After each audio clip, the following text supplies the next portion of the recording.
माझा अपडेटवर आपल्या सर्वांचं पुन्हा एकदा स्वागत आहे विद्यार्थी मित्रांनो. तर सांगली जिल्हा मध्यवर्ती बँक भरती परीक्षा 2026 विशेषमध्ये बघा विद्यार्थी मित्रांनो, परीक्षेची जी तारीख आहे विद्यार्थी मित्रांनो ते जाहीर झालेली आहेत. 31 ऑगस्ट रोजी जे विद्यार्थी मित्रांनो ते परीक्षा होणार आहेत. म्हणजेच आजपासून जर आपण पकडलं तर 10 दिवसानंतर विद्यार्थी मित्रांनो काय तर एक्झाम होणार आहेत. आजची तारीख ही 19 तारीख आहेत. तर आजपासून जवळपास जास्तीत जास्त तुमच्याकडे अभ्यासाला 10 दिवस असणार आहेत विद्यार्थी मित्रांनो. तर यामध्ये तुम्हाला जास्तीत जास्त अतिमहत्त्वाचे टॉपिकच विद्यार्थी मित्रांनो काय आहेत तर परीक्षेच्या दृष्टिकोनातून काय तर तुम्हाला अभ्यासायचे आहेत. त्यामधलाच एक महत्त्वाचा टॉपिक विद्यार्थी मित्रांनो आज आपण घेणार आहोत, ज्यामध्ये बघा चलनक्षम दस्तऐवज कायदा 1881, म्हणजेच यालाच आपण निगोशिएबल इन्स्ट्रुमेंट ॲक्ट 1881 असं म्हणतो. तर या कायद्याच्या वरती आणि या कायद्याच्या अंतर्गत जे काही निगोशिएबल इन्स्ट्रुमेंट आहेत, म्हणजे जे काही चलनक्षम दस्तऐवज आहे त्याबद्दल विद्यार्थी मित्रांनो परीक्षेतनी जे काही 20 प्रश्न विचारले जाणार आहेत बँकिंगमध्ये, त्यामध्ये जवळपास 1 ते 2 प्रश्न कमीत कमी या कायद्याच्या आधारावरच काय तर परीक्षेतनी विचारले जाणार आहेत. म्हणजे कमीत कमी 1 ते 2 प्रश्न फिक्स या कायद्यावर येणारच, म्हणून हा टॉपिक खूप महत्त्वाचा आहे.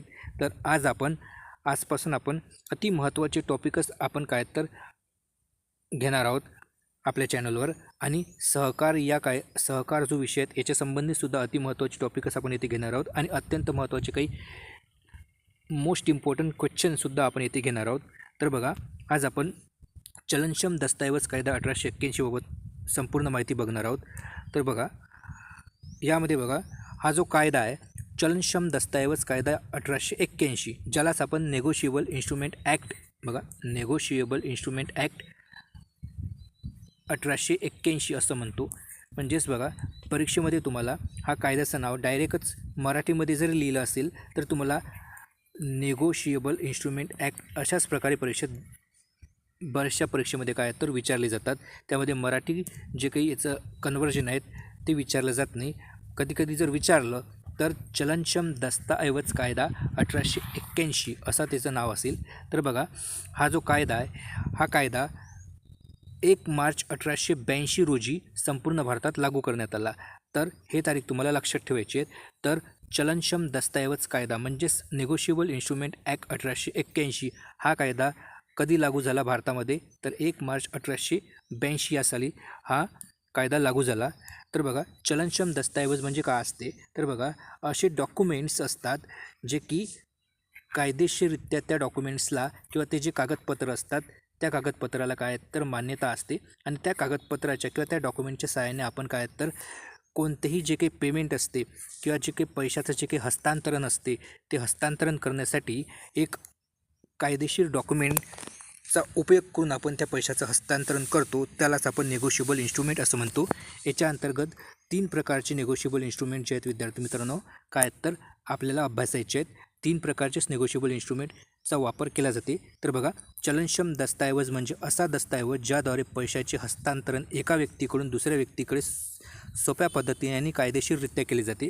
तर बघा, हे जे मी तुम्हाला काही व्याख्या आहेत तुम्हाला मी सोप्या भाषेत सांगितले की चलनक्षम दस्तऐवज म्हणजे असा दस्तऐवज किंवा असं डॉक्युमेंट की ज्याच्याद्वारे पैशाचं ट्रान्सफॉर्मेशन म्हणजे हस्तांतरण एका व्यक्तीकडून दुसऱ्या व्यक्तीकडे होण्यासाठी ज्याचा वापर करतो, ज्या डॉक्युमेंटचा आपण वापर करतो आणि जे कायदेशीर मान्यता आहे तो डॉक्युमेंट. तर बघा, चलनक्षम दस्तऐवजाची जे काही मुख्य काही वैशिष्ट्य काय आहेत, तर बघा यामध्ये ते लिखित स्वरूप असते, म्हणजे ते एक रिटर्न डॉक्युमेंट असते. तर बघा, चलनक्षम दस्तऐवज हा एक नेहमी लिखित स्वरूपाचा असावा लागतो, म्हणजेच तो छापील असावा लागतो. म्हणजेच तोंडी भाषेमध्ये किंवा तोंडी त्या पैशाचं हस्तांतरण केलं जात नाही किंवा तोंडी कोणत्याही प्रकारच्या पैशाचं जे काही ते देवाणघेवाण होत नाही, त्याचं लिखित स्वरूप असते. त्यानंतर त्या डॉक्युमेंटवर एक स्वाक्षरी असते, म्हणजे जो व्यक्ती ते चलनक्षम दस्तऐवज जे इश्यू करते तो इश्यू करणाऱ्याची साईन त्या डॉक्युमेंटवर असावी लागते. जर त्या डॉक्युमेंटवर जर त्या इश्यू करणाऱ्याची साईन नसेल तर ते डॉक्युमेंट जे असते ते बेकायदेशीर असते किंवा ते नल अँड व्हाईड असते. म्हणजेच काय असते की त्याच्याद्वारे आपण कोणत्याही प्रकारचा व्यवहार करू शकत नाही. त्याच्या व्यतिरिक्त हे एक बिनशर्त वचन असते, म्हणजे याच्यामध्ये कोणत्याही प्रकारची अट नसते म्हणजे कोणतेही विना अट एक वचन असते. यामध्ये पैसे देण्याचे वचन किंवा आदेश हा पूर्णपणे बिनशर्त असते, अनकंडिशनल असतो. त्यानंतर हस्तांतरणी असते, म्हणजे हा जो दस्तऐवज असते हा एका व्यक्तीकडून दुसऱ्या व्यक्तीकडे लवकर हस्तांतरित करता येतो. म्हणजेच जर आपल्याला एखाद्या व्यक्तीला पैसेची देवाणघेवाण करायची, म्हणजे आपण वस्तू विकत घेतली, आपल्याकडे कॅश नाही आहे, परंतु आपल्याकडे जर चेक असतील, बघा चेक, तर बघा विद्यार्थी मित्रांनो, चेक जो आहे हा चलनक्षम दस्तऐवज म्हणजेच निगोशिएबल इन्स्ट्रुमेंट ॲक्टमधील एक इन्स्ट्रुमेंटच आहेत. तर आपण चेकद्वारे पैशाचं पेमेंट करत असतो बऱ्याच वेळा. तर आपल्या चेकवर आपण त्याच्यावर ज्या व्यक्तीला तो चेक आपल्याला द्यायचा आहे त्या व्यक्तीचं नाव लिहित असतो आणि खाली आपण काय तर साईन करत असतो. आपली साईन जर नसेल त्या डॉक्युमेंटवर तर तो चेक वटवल्या जात नाही. आणि हा जो चेक असते, ह्या चेकवरील जे पेमेंट असते आपण लिहिलेलं, हे पेमेंट तो व्यक्ती त्याचे कोणत्याही, म्हणजे बघा भारतातील कोणत्याही बँकेतनी ते जे चेक असते तो चेक वटवला जातो आणि त्याला त्याचं पेमेंट जे आहेत विद्यार्थी मित्रांनो त्याला मिळून जाते. म्हणजेच ते काय तर एक प्रकारचं हस्तांतरणी डॉक्युमेंट आहेत. त्यानंतर बघा चलनक्षम दस्तऐवजाचे काय तर काही प्रकार पडतात. तर बघा चलनक्षम दस्तऐवज म्हणजेच नेगोशिएबल इन्स्ट्रुमेंट ॲक्ट जे आहे, नेगोशिएबल इन्स्ट्रुमेंट ॲक्ट जे आहेत, या नेगोशिएबल इन्स्ट्रुमेंट जे काही आहेत ते नेगोशिएबल इन्स्ट्रुमेंटचे काही प्रकार पडतात. म्हणजे चलनक्षम दस्तऐवजाचे काही प्रकार पडतात.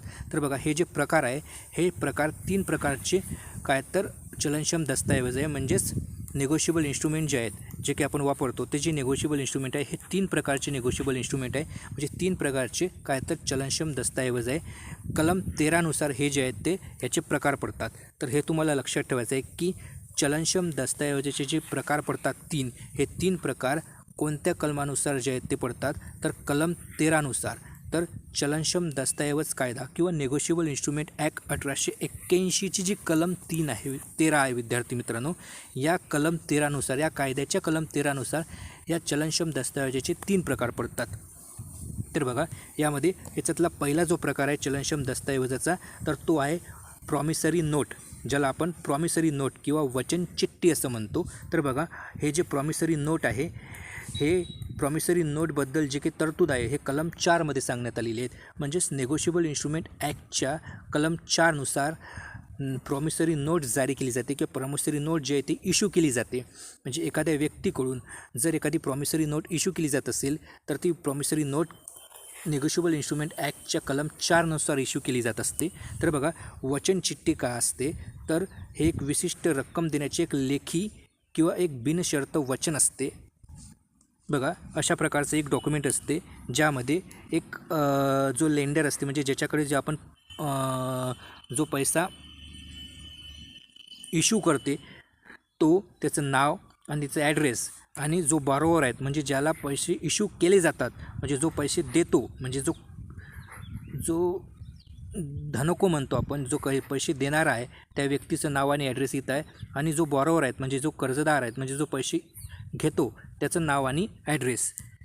तर बघा यात प्रामुख्याने 2 पक्ष असतात. एक असते वचन देणारा, ज्याला आपण मेकर असं म्हणतो. बघा इंग्लिशमध्ये तिथं आपल्याला प्रश्नात विचारलं जाऊ शकते की मेकर म्हणजे कोण, तर मेकर म्हणजे जो पैसे देतो, म्हणजे पैसे देण्याची कबुली देतो. आणि जो पैसे घेणारा असते त्याला आपण पेई असं म्हणतो. हे तुम्हाला लक्षात ठेवायचं आहे.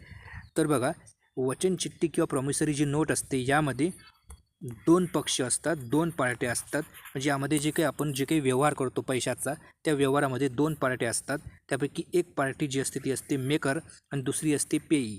त्यानंतर भारतीय रिझर्व्ह बँकद्वारे छापलेल्या चलनी नोटा या वचन चिठ्ठी मानल्या जात नाही. तर बघा वचन चिठ्ठी एक प्रकारचं डॉक्युमेंट असते विद्यार्थी मित्रांनो, ज्यामध्ये देणाऱ्याची आणि घेणाऱ्याची सही, नाव, पत्ता असते आणि काही अटी असतात.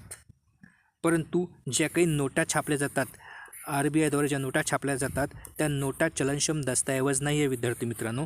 ते चलनक्षम दस्तऐवजाच्या प्रकारात येत नाही, कारण ते 2 पार्टीद्वारे काय तर ते काय त्यामध्ये 2 पार्टीचं किंवा कोणत्याही पार्टीच्या बाबतीत काय तर त्यामध्ये वचन दिलेलं नसते. त्याच्यामुळे काय तर हे जे आहेत हे RBIमध्ये जे काही नोटा छापतात त्या नोटा ह्या वचन चिठ्ठी मानल्या जात नाही, एवढं लक्षात ठेवायचं फक्त तुम्ही. त्यानंतर बघा, वचन चिठ्ठी नेहमी विशिष्ट व्यक्तीच्या नावे किंवा त्याच्या आदेशानुसार काढली जाते. म्हणजेच बघा, जे की आपण प्रॉमिसरी नोट जारी करतो विद्यार्थी मित्रांनो, कलम 4च्या अंतर्गत प्रॉमिसरी नोट जारी केली जाते. हे तुम्हाला लक्षात ठेवायचं आहे. मुख्य म्हणजे कलम 4, कारण परीक्षेत डायरेक्ट प्रश्न विचारला जातो की प्रॉमिसरी नोट कोणत्या कलमानुसार जारी केली जाते, तर कलम 4नुसार जारी केली जाते. आणि हे जी वचन चिठ्ठी असते हे एका विशिष्ट व्यक्तीच्या नावाने इश्यू केली जाते आणि त्याच्या आदेशानुसारच इश्यू केली जाते. त्यानंतर बघा, चलनक्षम दस्तऐवजाचा दुसरा जो प्रकार आहे तो आहे बिल ऑफ एक्सचेंज, म्हणजेच त्याला आपण विनिमय पत्र असं म्हणतो. तर बघा, याची जी काही व्याख्या आणि हे जे इश्यू केले जाते बिल ऑफ एक्सचेंज, हे कलम 5च्या अंतर्गत जे आहे ते जारी केले जाते. तर बघा, बिल ऑफ एक्सचेंज हा चलनक्षम दस्तऐवजाचा दुसरा प्रकार आहे, म्हणजेच विनिमय पत्र, आणि हे कलम 5च्या अंतर्गत जारी केले जाते. तर बघा, विनिमय पत्र हा एक पैशाच्या प्रदानासाठी दिलेला एक लेखी किंवा बिनशर्त एक अनकंडिशनल ऑर्डर असते. तर बघा, जेवढे काही नेगोशिएबल इन्स्ट्रुमेंट आहेत विद्यार्थी मित्रांनो, हे सर्व नेगोशिएबल इन्स्ट्रुमेंट काय, तर एक बिनशर्त आदेश, एक अनकंडिशनल ऑर्डर असते. तर बघा, यामध्ये विनिमय पत्र म्हणजेच बिल ऑफ एक्सचेंज हे पैशाच्या देवाणघेवाणीसाठी काय तर प्रदान करण्यात आलेला एक लेखी आणि एक बिनशर्त आदेश असतो, एक ऑर्डर असतो अनकंडिशनल. यामध्ये 3 पक्ष असतात. बघा, याच्या आधी आपण जे काही प्रॉमिसरी नोट बघितले आहे विद्यार्थी मित्रांनो, म्हणजेच ज्याला आपण वचन चिठ्ठी म्हणतो, तर यामध्ये 2 पार्ट्या असतात. 2 पार्ट्यामध्ये देवाणघेवाण होते. त्यापैकी एक असते दस्तऐवज इश्यू करणारी, ज्याला आपण मेकर असं म्हणतो, आणि एक दुसरा असते पैसे घेणारा, ज्याला आपण काय म्हणतो, पेई असं म्हणतो. तर याच्यामध्ये बिल ऑफ एक्सचेंज म्हणजे 3 पार्ट्या असतात. एक असते ड्रावर म्हणजेच का असते, तर बघा, ड्रावर म्हणजे का असते की जो व्यक्ती हे डॉक्युमेंट म्हणजे बिल ऑफ एक्सचेंज काय तर इश्यू करते, म्हणजेच पैसे देण्यासाठी काय तर परवानगी देते जो व्यक्ती, म्हणजे पहिल्यांदा जसं की एक व्यक्ती, एक व्यापारी आहे, उदाहरणार्थ आपण एक उदाहरण घेऊ की हा एक व्यापारी आहे. ह्या व्यापाऱ्याने एक माल खरेदी केला आणि माल खरेदी केल्यानंतर हा जो व्यक्ती आहे ह्या समोरील व्यक्तीला त्याला पैसे द्यायचे, परंतु त्याच्याकडे कॅशमध्ये पैसे नाही आहे, म्हणून तो काय करतो की एक बिल ऑफ एक्सचेंज जारी करतो. तर बघा, हा जो काही व्यापारी आहे, हा माल खरेदी करणारा, म्हणजे हा जो पैसे देणारा आहे, हा व्यक्ती कोण असते, हा व्यक्तीच ड्रावर असते. म्हणजे जो पैसे इश्यू करण्यासाठी जो वचन देतो, जे एक डॉक्युमेंट जारी करतो, तो असते ड्रावर. आणि दुसरा असते ड्रॉई. तर बघा, इथे ड्रॉई कोण असते, तर बघा, ड्रॉई म्हणजेच इथं असते ती बँक. कारण बिल ऑफ एक्सचेंज असो किंवा वचन चिठ्ठी असो, म्हणजे प्रॉमिसरी नोट असो किंवा चेक असो, हे कोणतेही डॉक्युमेंट जे आहे, ह्या सर्व 3 डॉक्युमेंटचं जे काही पेमेंट होते विद्यार्थी मित्रांनो, ते बँकेमार्फत होत असते. हे व्यक्ती जरी इश्यू करत असेल, परंतु त्याचं पेमेंट मात्र बँक करत असते. तर याच्यामध्ये बँक जे आहेत, बघा, प्रॉमिसरी नोट नाही, तुम्हाला बिल ऑफ एक्सचेंजबद्दल लक्षात ठेवायचं की बिल ऑफ एक्सचेंजमध्ये बँक जी असते ते एक ड्रॉई असते, म्हणजे एक मधातला एक दुवा असते की जो या दोघांमध्ये काय तर जे की आर्थिक व्यवहार करण्यासाठी काय तर मदत करतो आणि तो पैसे देतो समोरील व्यक्तीला. आणि याच्यामध्ये जो प्राप्तकर्ता आहे, ज्याला आपण पेई असं म्हणतो, पेई म्हणजे ज्याला पैसे द्यायचे आहेत तो व्यक्ती, त्याला पेई असं म्हटलं जाते. आणि बघा, व्यावसायिक व्यवहार जे असतात, या व्यवहारामध्ये म्हणजे जिथं आयात निर्यात होत असते, तिथेच काय तर हे बिल ऑफ एक्सचेंज जे आहेत याचा वापर केला जाते. म्हणजे मोठमोठे जे व्यापारी असतात विद्यार्थी मित्रांनो, तिथे काय तर ते बिल ऑफ एक्सचेंजचा वापर करत असतात. आणि ते बिल ऑफ एक्सचेंज जारी केल्यानंतर ते डॉक्युमेंट काय तर जो पेई असते, पेई हा एका बँकेत घेऊन जातो, आणि ती जी बँक आहे ड्रॉई म्हणून काम करते, ती काय करते की त्याला पेमेंट देते.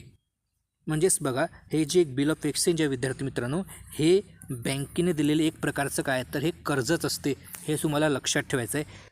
कारण परीक्षेत कधीकधी जर प्रश्न विचारला आणि त्यामध्ये जर स्टेटमेंट वाईज जर प्रश्न विचारला आणि त्यामध्ये खालीलपैकी कोणते स्टेटमेंट जे आहेत ते बिल ऑफ एक्सचेंज बाबतीत बरोबर आहेत, तर त्यामध्ये तुम्हाला लक्षात ठेवायचं आहे की जे काही बिल ऑफ एक्सचेंज असते ते एक प्रकारचं काय तर ते एक कर्जच असते, जे की जोपर्यंत ते पैसे इश्यू करत नाही, म्हणजे पैसे भरत नाही तो व्यक्ती, समोरील व्यक्ती, तोपर्यंत ते काय तर एक त्याला दिलेलं एक कर्जच असते.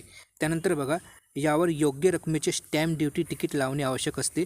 म्हणजेच जे काही बिल ऑफ एक्सचेंज जे असते, हे जे डॉक्युमेंट आहे, या डॉक्युमेंटवर एक स्टॅम्प ड्युटी तिकीट जे असते हे तिकीट लावणे गरजेचे असते, जे की कोर्टातून जे काही 10 रुपये 20 रुपये 50 रुपये 100 रुपयाचं जे काही कोर्टाचं जे काही आपण स्टॅम्प ड्युटी तिकीट विकत घेतो, तर तिकीट जे आहेत त्या डॉक्युमेंटवर लावलेलं असणं आवश्यक असते. विदाऊट ते तिकीट ते डॉक्युमेंट जे असते ते काय तर ग्राह्य धरल्या जात नाही. त्यानंतर बघा तिसरा प्रकार असते चेक.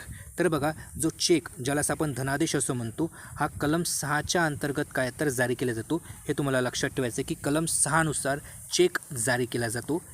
तर बघा चेक जे असतात म्हणजेच धनादेश हा विनिमय पत्राचा एक प्रकार आहे जो नेहमी बँकेवर काढला जातो. तर बघा जे की आपण 3 डॉक्युमेंट बघितले विद्यार्थी मित्रांनो, त्यामध्ये चेक हा सर्वसाधारण म्हणजे सर्वच व्यक्ती या चेकबद्दल आपल्याला सर्वच व्यक्तीला माहीत आहे की पेमेंट करण्यासाठी आपण चेकचा वापर करू शकतो. म्हणून वरील आधीचे जे 2 प्रकार आहेत त्याचा वापर सर्वसामान्य लोक करत नाही, परंतु चेकचा वापर सर्वसामान्य लोकसुद्धा करू शकतात.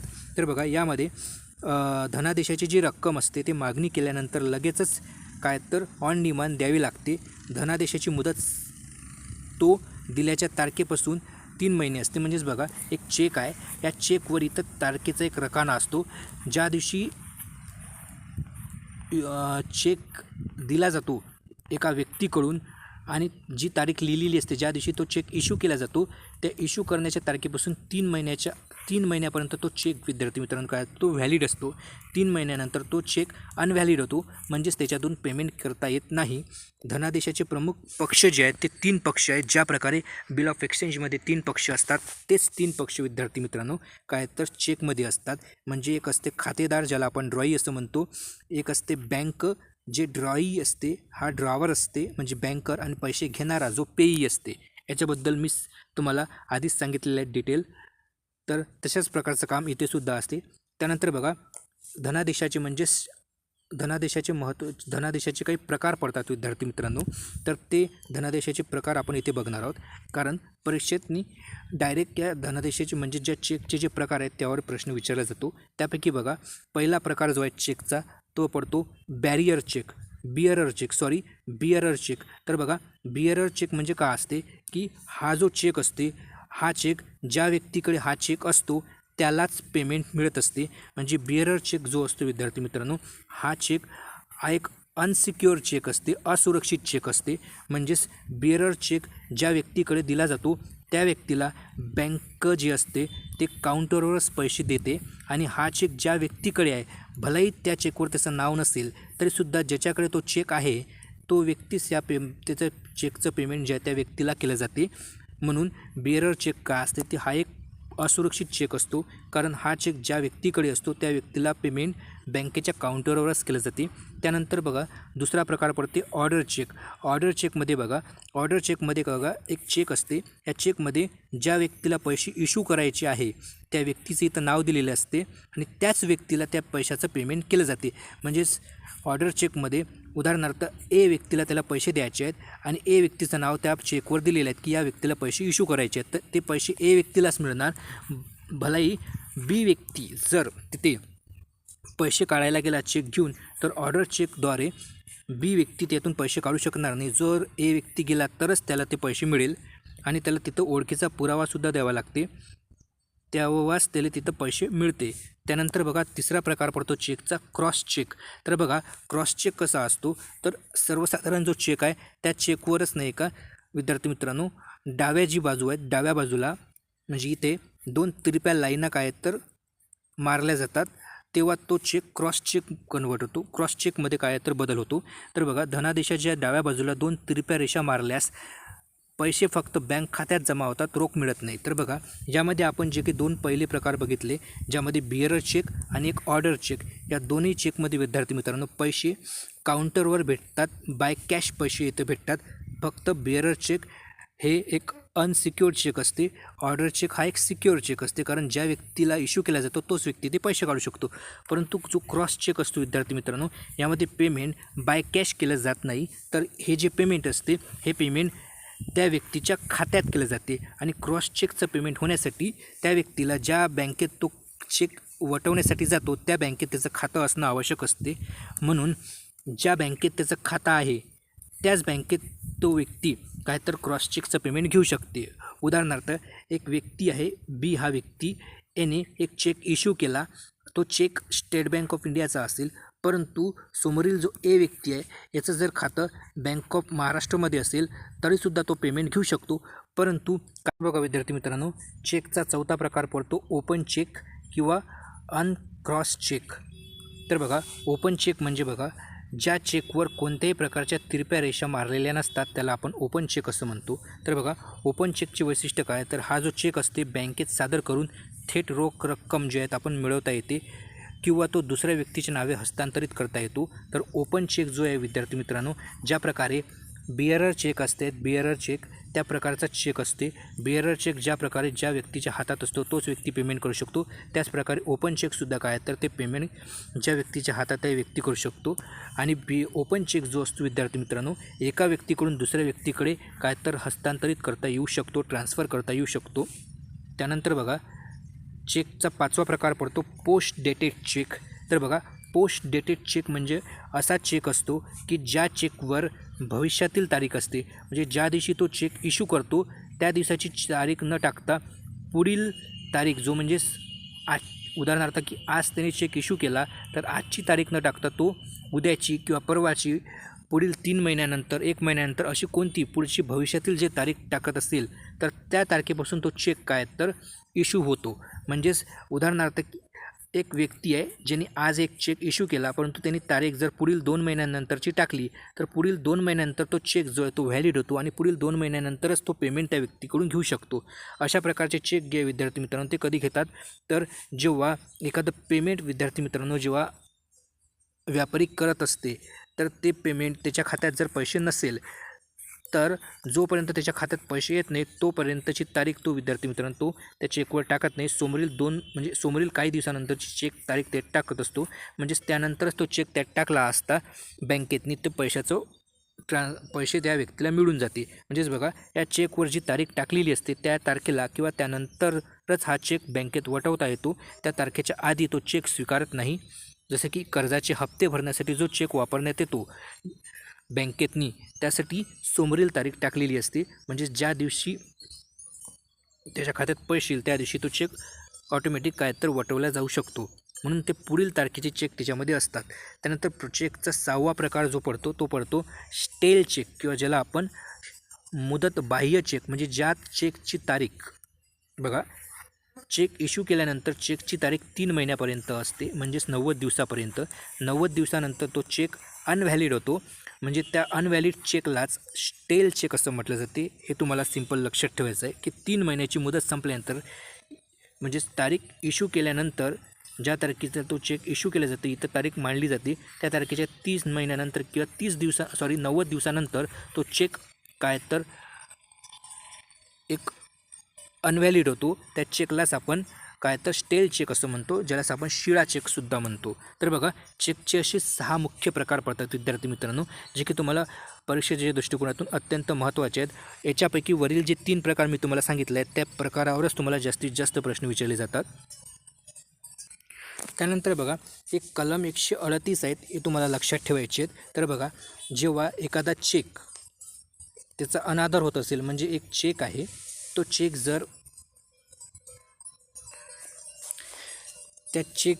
जो चेक इश्यू केला जातो त्या चेकमध्ये जे की अमाऊंट आहे विद्यार्थी मित्रांनो तेवढी अमाऊंट जर बँक खात्यामध्ये नसेल समोरील व्यक्तीच्या इश्यू करणाऱ्या तर तो चेक काय तर तो चेक वटवला जात नाही, तर तो चेक बाउन्स होतो.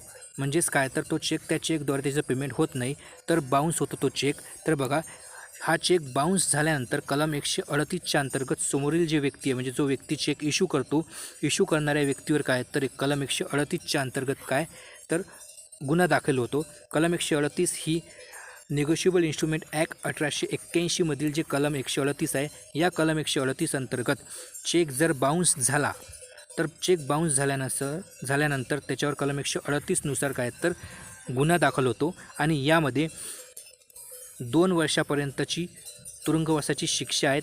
सोबतच जी रक्कम त्या चेकवर दिलेली आहे त्या चेकपेक्षा जास्त त्या रकमेपेक्षा दुप्पट रक्कम त्याला भरून द्यावी लागते आणि चेक बाउन्स झाल्याची माहिती मिळाल्यापासून 30 दिवसाच्या आत नोटीस पाठवणे बंधनकारक आहे. म्हणजेच उदाहरणार्थ एक बँक आहे आणि या बँकेमध्ये हा एक कर्जदार आहे. या कर्जदाराने एक चेक इश्यू केला आणि त्या कर्जदाराच्या खात्यात जर पैसे नसेल समोरील बँकेमध्ये आणि तो चेक बाउन्स झाला, तर ही जी बँक आहे ही बँक चेक बाउन्स झाल्याच्या 30 दिवसाच्या आत, म्हणजे ज्या दिवशी चेक बाउन्स होतो त्या चेक बाउन्स होण्याच्या 30 दिवसाच्या आत त्या बँकेला, म्हणजे त्या संस्थेला समोरील व्यक्तीवर कलम 138च्या अंतर्गत एक कोर्टाची नोटीस जी आहे ते पाठवावी लागते. ते 30 दिवसाच्या आत, लक्षात ठेवायचं 30 दिवसाच्या आत पाठवावी लागते. आणि त्यानंतर समोरील काय तर विद्यार्थी मित्रांनो प्रोसिजर होते. तर तुम्हाला फक्त एक लक्षात ठेवायचे की कलम 138च्या अंतर्गत चेक बाउन्स झाल्यानंतर शिक्षा होते. त्यामध्ये 2 वर्षाची शिक्षा आणि दुप्पट रक्कम आणि 30 दिवसाच्या आत नोटीस जारी करावी लागते. बस हे 3 पॉईंट तुम्हाला लक्षात ठेवायचे आहेत. त्यानंतर बघा जे काही नेगोशिएबल इन्स्ट्रुमेंट ॲक्ट 1881 आहेत, यामध्ये काही महत्त्वाच्या कलम आहेत जे की तुम्हाला परीक्षेच्या दृष्टिकोनातून महत्त्वाचे आहेत. तर बघा तुम्ही स्क्रीनशॉट घेऊ शकता विद्यार्थी मित्रांनो. याच्यामध्ये बघा यामध्ये एक कलम 4 आहे, म्हणजे सेक्शन 4. याच्या अंतर्गत प्रॉमिसरी नोट जारी केली जाते. हे एक पैसे देण्याचे एक बिनशर्त आदेश असतात. कलम 5च्या अंतर्गत बिल ऑफ एक्सचेंज जारी केले जाते. हे पैसे देण्याचा हे सुद्धा एक बिनशर्त आदेश आहे. त्यानंतर कलम 6च्या अंतर्गत चेक जारी केले जाते, धनादेश. हा एक बँकेला दिलेला पैशाचा एक आदेश असतो. हा एक बिनशर्त आणि एक आदेश असतो. एक कंडिशनल आदेश असतो, बिनशर्त नसतो, विनिमय पत्राचा एक प्रकार. त्यानंतर एक कलम 13 आहे. तर कलम 13च्या अंतर्गत जे की इन्स्ट्रुमेंट आहेत, नेगोशिएबल इन्स्ट्रुमेंट, त्या सर्व नेगोशिएबल इन्स्ट्रुमेंटच्या काही व्याख्या करण्यात आलेल्या आहेत. त्या व्याख्या जसे की चलनक्षम दस्तऐवजाचे कायदेशीर जे काही व्याख्या आहेत त्याचे जे काही 3 प्रकार पडतात, ते 3 प्रकार कलम 13च्या अंतर्गतच पडतात. आणि कलम 138 म्हणजे चेक बाउन्स झाल्यानंतर त्याच्यावर होणारे जे काही कायदेशीर कार्यवाही आहेत ते. तर हे जे काही 5 कलम आहे विद्यार्थी मित्रांनो, तुम्हाला हे लक्षात ठेवायचे आहेत, जे की परीक्षेच्या दृष्टिकोनातून अत्यंत महत्त्वाचे आहेत. यापैकी एक कलम जे आहेत यावर तुम्हाला नक्कीच परीक्षेत प्रश्न पाहायला मिळेल. तर आपण आता समोर याचे काही अत्यंत महत्त्वाचे 10 इम्पॉर्टंट प्रश्न बघणार आहोत. आणि याच कायद्यावर आणखी आपण पुढील व्हिडिओमध्ये काही आणखी महत्त्वाचे काही प्रश्न बघणार आहोत विद्यार्थी मित्रांनो. तर आज आपण फक्त 10 प्रश्न बघणार आहोत आणि पुढील प्रश्न आपण पुढील व्हिडिओमध्ये बघणार आहोत. तर बघा आज आपण 10 प्रश्न इथे बघू. तर आपला पहिला प्रश्न आहे, नेगोशिएबल इन्स्ट्रुमेंट ॲक्ट 1881 भारतात कधीपासून लागू झाला? तर बघा येथे आपल्याला 5 ऑप्शन दिलेले आहेत. यामध्ये आपलं बरोबर उत्तर काय असेल? तर बघा याचं बरोबर उत्तर असणार आहेत आपलं ऑप्शन क्रमांक सी, म्हणजेच 1 मार्च 1882 या वर्षापासून किंवा या तारखेपासून नेगोशिएबल इन्स्ट्रुमेंट ॲक्ट 1881 जो आहे तो संपूर्ण भारतामध्ये लागू झाला होता. कायदा हा 1881चा आहे, परंतु हा लागू 1 मार्च 1882पासून झाला होता. त्यानंतर बघा प्रश्न क्रमांक 2, नेगोशिएबल इन्स्ट्रुमेंट ॲक्टच्या कलम 4मध्ये कशाची व्याख्या देण्यात आलेली आहे? तर बघा विद्यार्थी मित्रांनो, मी तुम्हाला जे काही 5 कलमं सांगितलेले आहेत विद्यार्थी मित्रांनो, जे काही 5 आर्टिकल किंवा 5 सेक्शन सांगितलेले आहेत, त्यापैकीच हा एक सेक्शन आहे ज्यामध्ये आपण जे काही 3 प्रकारचे जे काही नेगोशिएबल इन्स्ट्रुमेंट बघितले, त्यामधला जो काही पहिला जे काही नेगोशिएबल इन्स्ट्रुमेंट आहेत त्याची व्याख्या कलम 4मध्ये केलेली आहे. तर बघा याचं उत्तर काय होईल मग आपलं?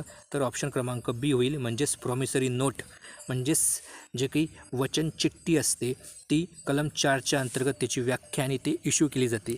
त्यानंतर बघा प्रश्न क्रमांक 3, चेकची कायदेशीर व्याख्या आणि कायद्याच्या कोणत्या कलमात दिलेली आहे? तर बघा याचं उत्तर काय होईल? तर बघा याचं उत्तर होणार ऑप्शन क्रमांक सी, म्हणजेच कलम 6मध्ये त्याची व्याख्या करण्यात आलेली आहे.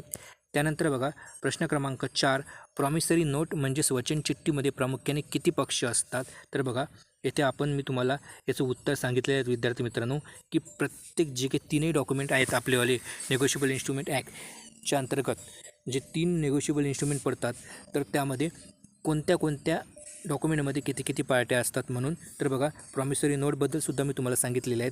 तर याचं उत्तर तुम्हीच मला कमेंट बॉक्समध्ये सांगायचं आहे, कारण ह्याच्या आधी मी एक्सप्लेनेशनमध्ये तुम्हाला याची माहिती दिलेलीच आहे. त्यानंतर बघा प्रश्न क्रमांक 5, बिल ऑफ एक्सचेंजमध्ये किती पक्ष असतात? तर बघा याचं उत्तर काय होईल? तर मग याचं उत्तर होईल 3. याच्यामध्ये 3 पार्ट्या असतात, ज्यामध्ये एक ड्रावर असते, दुसरा एक ड्रॉई असते जी बँक असते, आणि तिसरा असते पेई ज्याला ते पैसे इश्यू केले जातात ते. त्यानंतर बघा प्रश्न क्रमांक 6, कलम 13नुसार खालीलपैकी कोणता दस्तऐवज कायदेशीररित्या निगोशिएबल इन्स्ट्रुमेंट मानला जात नाही? तर बघा विद्यार्थी मित्रांनो, यामध्ये 3 प्रकारचे जे काही डॉक्युमेंट आहेत ते निगोशिएबल इन्स्ट्रुमेंट ॲक्टमध्ये येतात. म्हणजे निगोशिएबल इन्स्ट्रुमेंट आहे निगोशिएबल इन्स्ट्रुमेंट ॲक्टच्या अंतर्गत, आणि हे कलम 13नुसार 3 प्रकारचेच निगोशिएबल इन्स्ट्रुमेंट आहेत. तर बघा यापैकी एक जे डॉक्युमेंट आहे हे निगोशिएबल इन्स्ट्रुमेंट नाही आहे. तर बघा ते तुम्हाला शोधायचं आहे. तर बघा याच्यामध्ये ऑप्शन क्रमांक डी हे म्हणजे शेअर सर्टिफिकेट हे एक निगोशिएबल इन्स्ट्रुमेंट नाही, कारण promissory note, bill of exchange, cheque हे आहे, आणि BAR चेक हा जो आहे हा एक चेकचाच प्रकार आहे, त्याच्यामुळे हे सुद्धा एक निगोशिएबल इन्स्ट्रुमेंट आहे. परंतु शेअर सर्टिफिकेटचे म्हणजे जे काही शेअर, जे काही भाग भांडवल, जे काही प्रमाणपत्र असते ते प्रमाणपत्र निगोशिएबल इन्स्ट्रुमेंट ॲक्टच्या अंतर्गत एक निगोशिएबल इन्स्ट्रुमेंट नाही. त्यानंतर बघा प्रश्न क्रमांक 7, होल्डर इन ड्यू कोर्सची जी व्याख्या आहे ते कोणत्या कलमामध्ये स्पष्ट करण्यात आलेली आहे? होल्डर इन ड्यू कोर्सची जी व्याख्या आहे हे कोणत्या कलममध्ये स्पष्ट करण्यात आलेली आहे? तर बघा, तर याचं उत्तर होईल ऑप्शन क्रमांक बी म्हणजेच कलम 9. तर निगोशिएबल इन्स्ट्रुमेंट ॲक्टच्या कलम 9च्या अंतर्गत होल्डर इन ड्यू कोर्सची व्याख्या देण्यात आलेली आहे. त्यानंतर बघा प्रश्न क्रमांक 8, कलम 138नुसार चेक बाउन्स झाल्यास गुन्हेगाराला जास्तीत जास्त किती वर्षाची शिक्षा देण्यात येते? तर बघा याच्यामध्ये बरोबर उत्तर काय होईल? तर बघा ऑप्शन क्रमांक सी आपलं बरोबर उत्तर होईल, म्हणजेच 2 वर्षापर्यंतचा तुरुंगवास. त्यानंतर बघा प्रश्न क्रमांक 9, कलम 138च्या अंतर्गत चेक बाउन्स झाल्यास दंडाची रक्कम जास्तीत जास्त किती असू शकते? तर बघा याचीसुद्धा माहिती मी तुम्हाला दिलेली आहे विद्यार्थी मित्रांनो, याचं उत्तरसुद्धा तुम्हाला सांगायचं आहे. त्यानंतर बघा प्रश्न क्रमांक 10 आणि आपला शेवटचा प्रश्न, सध्या रिझर्व्ह बँकेच्या नियमानुसार भारतात चेकची वैधता किती काळासाठी असते? तर बघा आपल्या सर्वांनाच माहीत आहे याची व्हॅलिडिटी किती असते, तर 3 महिन्यापर्यंत असते.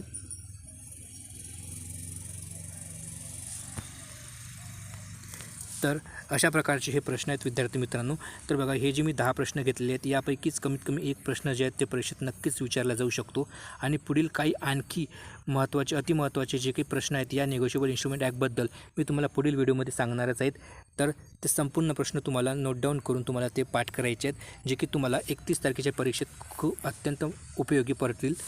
तर इथून पुढे मी अत्यंत महत्त्वाचे असे टॉपिकच आपल्या चॅनलवर घेणार आहेत, आणि लवकरच मी कम्प्युटर या विषयासुद्धा काय तर एक चांगला